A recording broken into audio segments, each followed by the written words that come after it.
एक मुस्लिम यौवन जो नाथांच्या अंगावरती 108 वेळा पानाच्या पिचकाऱ्या मारतो, त्याच ठिकाणी आत्ता आपण जाणार आहोत आणि या ठिकाणाविषयी संपूर्ण माहिती आपण या व्हिडिओमध्ये पाहणार आहोत. तसेच या मुस्लिम यौवनाचे पुढे काय झाले, त्यांनी एवढा मोठा अपराध करूनही त्याला काय शिक्षा मिळाली किंवा त्याला मरण कसे आले, त्याला मरण आल्यानंतर लोकांनी त्याच्या स्मरणार्थ एक सुंदर अशी वास्तू या ठिकाणी उभारली. ही वास्तू का त्या ठिकाणी उभारण्यात आली, ती वास्तू काय आहे, हे संपूर्ण आपण या व्हिडिओच्या माध्यमातून पाहणार आहे. तर व्हिडिओ हा आपण न चुकता शेवटपर्यंत नक्की पहा, म्हणजे या गोष्टीची संपूर्ण माहिती तुम्हाला या व्हिडिओमध्ये ऐकायला आणि पाहायला मिळणार आहे.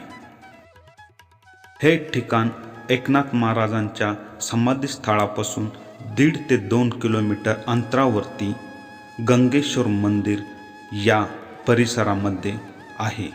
या ठिकाणी जाऊन आता आपण स्थानिक लोकांकडून काही माहिती मिळते का ते पाहूया. जय शिवराय मंडळींनो, तर स्वागत आहे तुमचं एक नवीन व्हिडिओमध्ये. तर आज आपण आलेलो आहोत पैठण या ठिकाणी. तर पैठणमध्ये एक कथा सांगितली जाते किंवा आपण ऐकलेली आहे की एकनाथ महाराज ज्यावेळी गंगेवरती स्नानासाठी जातात आणि त्यांच्या अंगावरती पान खाऊन 108 वेळा जो व्यक्ती थुकतो, तर त्या प्रत्येक वेळेस एकनाथ महाराज हे गंगेमध्ये स्नान करून पुन्हा येतात आणि त्याच्यावरती चिडत नाही, रागवत नाही आणि शेवटी तो पान खाऊन थुकणारा जो व्यक्ती आहे तो एकनाथ महाराज यांना शरण येतो.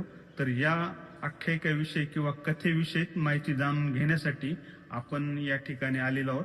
तर आपल्यासोबत या ठिकाणी एक पैठणमधील ग्रामस्थ आहेत, त्यांच्याकडून याविषयी आपण आता माहिती जाणून घेऊया. तर मित्रांनो, आपण आलेलो आहोत हजरत सिद्दी अली शाह दर्गा या ठिकाणी. तर या ठिकाणी आपल्याला राजू मनोहर वडेकर हे स्थानिक भेटलेले आहेत. तर ह्या जे परिसर आहे त्या परिसराविषयी दादा आपल्याला माहिती सांगतील. तर बुवा हे काय, हा जो दर्गा आहे किंवा या ठिकाणी जो दर्गाविषयी असं आहे, समोर इकडे तोंड करून बोला म्हणजे आवाज विषय असा आहे की जे सिद्धी अली बाबा आहे हे संत एकनाथ महाराजांचे ज्यावेळेस स्नान करीत आख्यायिका आहे, कथा आहे. 108 वेळेस गुळण्या मारल्या. तर ज्यावेळेस त्यांनी गुळण्या मारल्यानंतर त्यांना पश्चाताप झाला की एवढ्या मोठ्या माणसाला हा रागच येऊ शकला नाही. मग तो शरणागत झाला महाराजाला. मग महाराजाला शरणागत झाल्यानंतर महाराजापाशी तो असं म्हणले गेले की मला तुमच्या चरणाशी जागा द्या.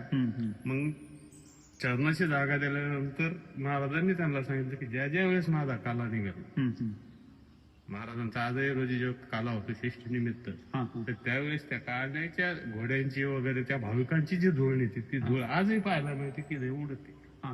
मग ती त्यांना तो प्राश्चित म्हणून ते आलेले आणि त्याशी दर्गा आहे. बाकी जेवढे बी महाराजांचे जेवढे बी सगळे मंदिर आहेत, तिथून महाराज समाधीस्थ, वाडा, नागघाट रेड्यामुखी वेदवदीला, तो पैठण म्हणजे एक पूर्ण अभ्यासाचा विषय. बरोबर. इथं म्हणजे पर्यटन तर आहेच, संस्कृती आहे, इतिहास आहे आणि इतिहास इतका जुना आहे की तो गीतेपासून घेता येतो. पण आता ते कसं आहे की इथं अजून पूर्ण असं माहिती नाहीये किंवा तुम्ही जशी माहिती घेण्यासाठी आले असं जास्त अभ्यासक नसल्यामुळे थोडस हे मागं पुढे झालेले. बाकी यांना गोदावरी काठी समजा त्र्यंबकेश्वर पासून जर धरलं तर प्रत्येक जे मंदिर देवस्थान आहे हे पूर्ण अभ्यासाचे. एकही मंदिर असं नाही की ज्याला काहीतरी एक अलीकडचा इतिहास आहे, अति जुना इतिहास आहे. त्यामुळं इथून द्या महाराजाचे मंदिर पट्ट्याच्या पलीकडे गेलं तर गाडेश्वरी कृष्ण पिंपलायन तीर्थ आहे, तिथं त्याचा उल्लेख गीतेमध्ये आहे. गीतेच्या मला वाटतं 5व्या अध्याय का बहुतेक तो त्याच्यामध्ये आहे. इकडे इंद्रेश्वर आहे, नागघाट आहे तिथं, संत तिथं रेड्यामुखी वेदव दिलेला आहे, सिद्धेश्वर आहे, काळ भैरव मंदिराची मूर्ती आहे, तीर्थखांब आहे, शालिवान राजाची राजधानी आहे. म्हणजे इथं नाथ महाराजांच्या घरी आजही गेलं तर ज्या ठिकाणी श्रीकृष्ण परमात्म्याने पाणी भरलंय तो रांजण आजही पाहायला मिळतो. षष्टी काळात तो वारकऱ्याच्याच हातात. म्हणजे ही तर तुम्ही अभ्यास कशाचा करणार. म्हणजे इथं अभ्यास करायचं म्हणजे वर्ष म्हणलं तरी कमी पडेल. आपण कमी पडू, आपण कमी पडू तरी अभ्यास होऊ शकत नाही. आपण कमी पडू. आपण कमी पडू, बरोबर. आता जर त्या कलाकुसरीच्या बाबतीत आमची पैठणी आहे. पैठणी, बरोबर. जी जगात गाजलेली आहे. हो. तुम्ही संत उद्यान घेतलं, संत ज्ञानेश्वर उद्यान जर घेतलं, हा, तर त्या उद्यान वृंदावनच्या धर्तीवर झालेलं आहे. आणि हे म्हणजे दक्षिण भारतातील सर्वात मोठं धर्मपीठ ना दुसऱ्या काळातलं. जगात काशा किती आहे? दोन. एक दुसरी, हा. ही एक दुसरी काशी. हा. तिसरी काशी आहे का? नाही. बरोबर आहे. मग जर याला काशी मानलं गेलं तर यात काहीतरी तथ्य असेलच ना. बरोबर, बरोबर. आपली समजा एक आपली बुद्धी अल्पमध्ये आपल्याला समजत नाही की आधुनिक याच्यामध्ये आपण समजत नाही, पण याच्यामध्ये काहीतरी तथ्य असेल ना. बरोबर, बरोबर. तर समजा काल एखाद्याने काही जर सांगितलं, आता ह्या गोष्टी सर्व लिहून ठेवलेल्या आहेत, हा हा. हजारो वर्षापूर्वी लिहून ठेवलेल्या आहेत. बरोबर. मग त्यात कुठं तरी काहीतरी तथ्य असल्याशिवाय हे आहेत का? बरोबर. त्यामुळं हे पैठण पूर्णपणे मी म्हणतो यातल्या खडान गोटा गोटा अभ्यासण्यासारखा आहे. हा. इथून सनी जर तुम्ही जर निघाले, प्रत्येक गोष्ट अभ्यासण्यासारखी आहे, अनुभवण्यासारखी आहे. त्यापेक्षा आता इथं जर तुमच्यासारखे जर खोज करणारे आले, आमच्या पैठणचं जर गेलं तर आणखीन चांगली गोष्ट. बरोबर, बरोबर. तर मित्रांनो, आत्ताच आपल्याला राजू दादांनी सांगितल्याप्रमाणे की हे जो दर्गा आहे, ह्या बाबांनी असं सांगितलं एकनाथ महाराजांना की तुमच्या चरणी मला स्थान द्या आणि तुमच्या चरणाची धूळ माझ्यावरती उडली पाहिजे. तर आजही या ठिकाणी आपल्याला दर्ग्याचं बांधकाम झालेलं दिसतंय, पण ह्या दर्ग्यावरती कुठल्याही प्रकारचे शेड किंवा पत्रे मारलेले नाहीयेत. कारण की ह्या दर्ग्यावरती ज्यावेळेस दादांनी सांगितलं की काल्याच्या दिवशी आजही या ठिकाणी धूळ उडली जाते, तर ती धूळ हमेशा उडली पाहिजे म्हणून या दर्ग्यावरती कुठलेही पत्रे किंवा शेड मारलेले नाहीये. तर आजही हा दर्गा आपल्याला वरतून रिकामाच ठेवल्याचं या ठिकाणी पाहायला भेटतोय. तर मंडळींनो, ही कथा अशी आहे की एका ब्राह्मणाच्या सांगण्यावरून या मुस्लिमाने संत एकनाथ महाराजांच्या अंगावरती 108 वेळा पान खाऊन पिचकाऱ्या मारल्या, तरी एकनाथ महाराज यांना कोणताही राग आला नाही.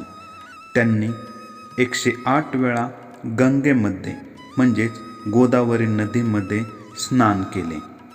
हे पाहून या मुस्लिम तरुणाला वाटले की या माणसाला आपण इतका त्रास दिला तरी कुठलाही राग आला नाही, म्हणून या मुस्लिमाने एकनाथ महाराजांचे पाय धरले आणि त्यांना तो शरण आला. तर एकनाथ महाराजांनी त्याला सांगितले की अरे माफी कसली मागतोस, तुझ्यामुळे मला आज 108 वेळा गंगेमध्ये स्नान करण्याचे पुण्य मिळाले. 108 वेळा पानाला चुना लावून पिचकारी मारल्यामुळे तुझ्या तोंडाची आग झाली असेल. म्हणून एकनाथ महाराजांनी त्यांना आपल्या घरी नेऊन मध आणि लोणी खाऊ घातले. हे सर्व पाहून त्या मुस्लिमांनी नाथांचे पाय धरले आणि त्यांना शरण येऊन मला तुमच्या चरणाशी कायमस्वरूपी जागा मिळावी अशी या ठिकाणी त्यांनी मागणी केली. त्यानंतर हा मुस्लिम नाथांच्या प्रवचन कीर्तनामध्ये रमू लागला आणि एकनाथ महाराजांची भक्ती करू लागला.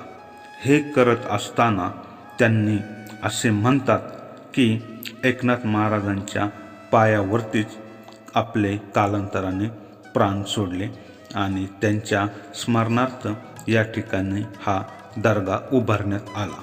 तर मित्रांनो, आपण या आजच्या व्हिडिओमध्ये संत एकनाथ महाराज यांच्या अंगावरती पान खाऊन थुकणारा जो व्यक्ती होता, सय्यद हजरत सिद्दी अली, ह्या व्यक्तीविषयी आपण माहिती या ठिकाणी व्हिडिओमध्ये पाहिलेली आहे. तर तुम्हाला हा व्हिडिओ कसा वाटला हे कमेंट करून आम्हाला नक्कीच लिहा. तर लवकरच भेटूया आपण अशाच एखाद्या नवीन ठिकाणी. तोपर्यंत आपल्या सर्वांना जय हिंद, जय शिवराय.